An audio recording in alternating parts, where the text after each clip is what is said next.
Sa pagkakataong ito, ating pag-uusapan ang patungkol sa lumalalang imoralidad sa ating mundo at ang pag-aproba ng divorce bill ng bansang Pilipinas.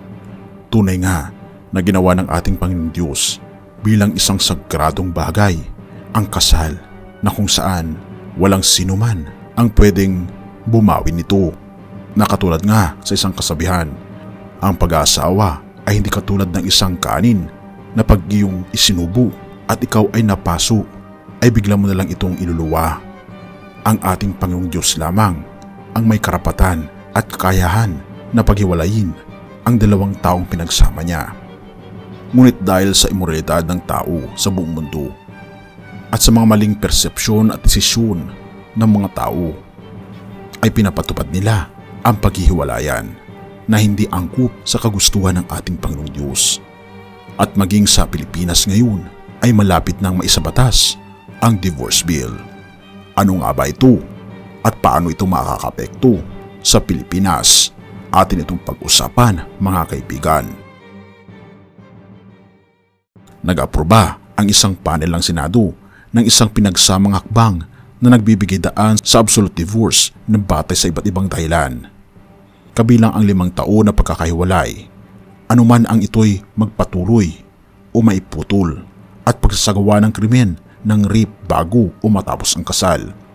Ang Committee Report 124 na inihanda at isinumite ng Komite ng Senado para sa mga kababaihan, mga bata, pamilya at pagkakapantay-pantay ng kasarian ay nagrekomenda para sa pag-aproba ng Senate Bill 2443 na naglalarawan ng absolute divorce bilang legal na pagtatapos ng kasal sa pamamagitan ng isang korte sa isang legal na proseso.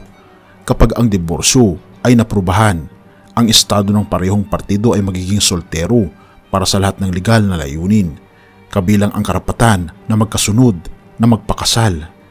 Ang SB 2443 ay isang pamalit sa pinagsamang Senate Bills 147, 213, 237, 554, 555, 1198 at 2047 sa Dissolution of Marriage Act na isinusulong ng chairperson ng committee na si Senator Risa Hontiveros.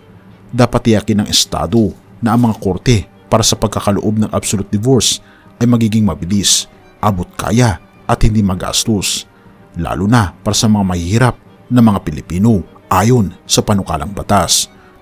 Noong Pebrero, nagpahayag ang House of Representatives ng kanilang bukas na pagsang-ayon sa isang batas na maaring magbukas ng daan para sa diborsyo matapos aprubahan sa prinsipyo ang isang hakbang na naglalayong sa pagwawakas ng kasal.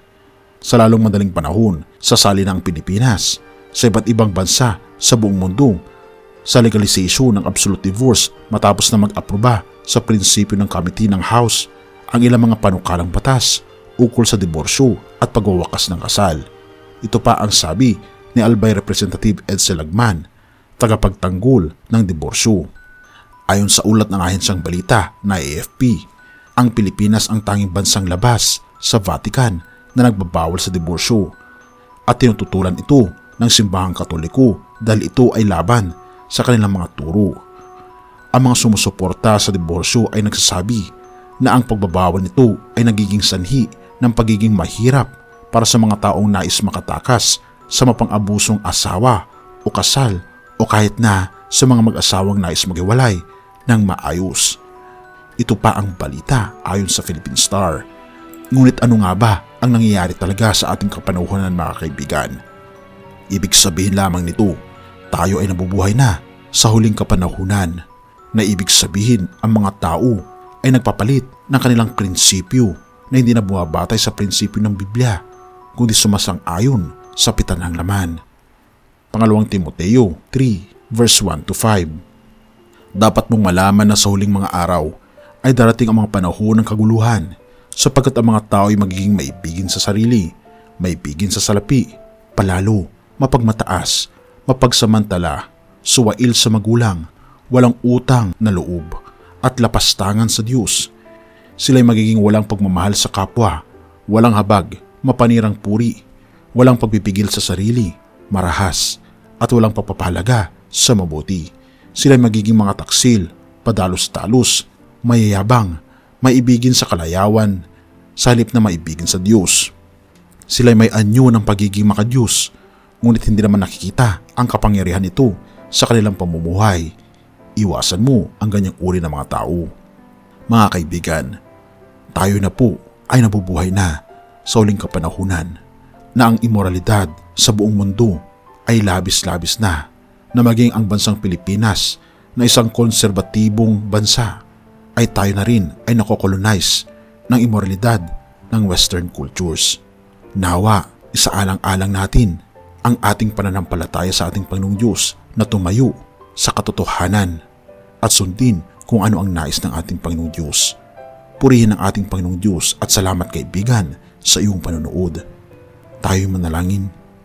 Ama naming banal, makapangyarihan naming Diyos, kami po'y lubos na nagpapasalamat sa inyo dahil sa mga bagay na nangyayari sa aming kapanahunan ngayon na talaga namang lumalaganap na ang immoralidad, na maging ang itinalaga po ninyo ang sagradong bagay na kasal ay ito ay sinusulong ng mga tao upang paghiwalayin ang bawat kasal ng mga Pilipino.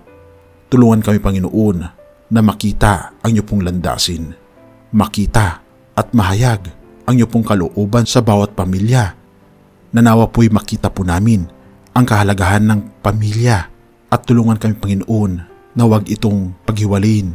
Bagkus, tulungan kami, Panginoon, na maging maayos ang bawat pamilya, ang bawat tahanan sa buong mundo. Gayon din, Panginoon, kung inyong pong kalooban, nawa, Panginoon, ay maging maayos ang bawat individual laban sa pag-aabuso. Purihin ka, o aming Panginoong Diyos, at patawarin po kami sa lahat ng aming pagkukulang at pagkakasala, pagkat ito aming samot hiling sa matamis na pangalan ng aming Panginoong Hesus. Amen.